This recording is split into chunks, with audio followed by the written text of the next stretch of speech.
Money Vikings, thanks for joining. I want to talk about dealing with stress. Uh, we live in an age and a time of stress. At the Money Vikings, we've been calling it the Raging 20s, not the Roaring 20s.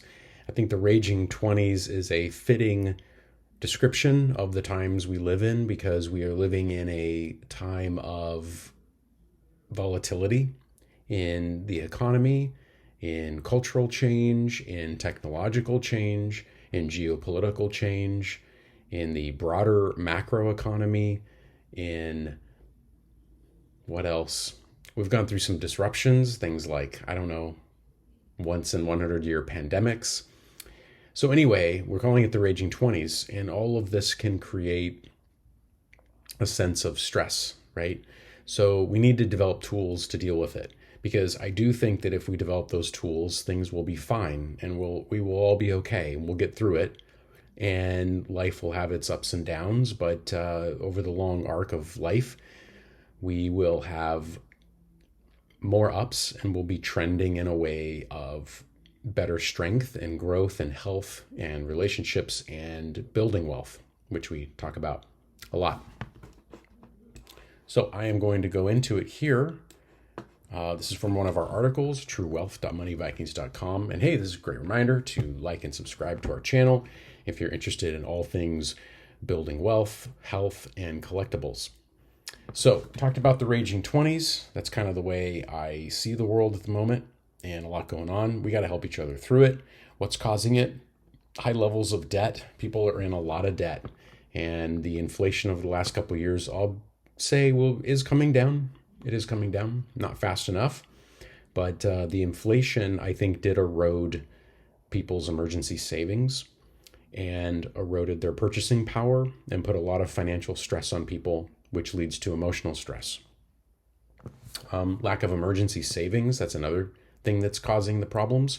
Survey conducted by the Federal Reserve, this was in 2020, I'm sure it's worse now, said that 37% of adults would not be able to come up with $400 in the case of an emergency.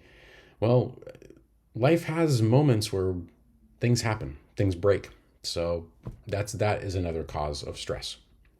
Income inequality, as we know, has been trending in the wrong direction for quite a long time. Retirement savings seem to be shortfalling for a lot of people. Some of the baby boomers are doing all right, but it does appear that Gen X and millennials and Gen Z are struggling to build retirement savings. And all this affects our mental health. So I think we kind of know what's causing it, but what can we do to address it? Okay. So the first one, and this is more in lines of financial stress, is to assess and prioritize your expenses. So I'm a big fan of simple budgets. A lot of people, I know we're not into building budgets and most people don't, but I call it the simple budget. And it's just all it is, it takes a piece of paper and a pencil. And in one side, you're writing down the money that's coming in from different sources, usually a job. And on the other side, you're writing down the monthly expenses that are always going out, whether it be rent and a mortgage, utilities, insurance, car payment, gas, food, eating out, entertainment, all those types of things, even the money going into any investment accounts if you're fortunate enough to be able to do that. So again, what that does is it's a kind of financial, mental mapping where you're writing down things and you're actually seeing it concretely. It's not a nebulous thought throughout very hectic days. It's a real thing. So that's the first thing. Second thing is seek professional advice and assistance. So if you're too stressed out, you got to get help. That's the main thing. You got to get help from somebody, and some people you need professional help. All right. So seek that professional help when it's needed, and it's important to do that. Don't hesitate to reach out. The next thing I'll mention is exploring additional income sources. So a lot of times, in a lot of ways, I've always found it easier to cut expenses than to find new sources of income, but it's something that be considered, and I should probably have written both here. So find places that can be cut. What subscriptions aren't being used anymore? Is the car payment too high? People tend to have really high car payments, way too high. Can that be cut? Can a different car be obtained? Can you seek, lower costs in housing and shelter?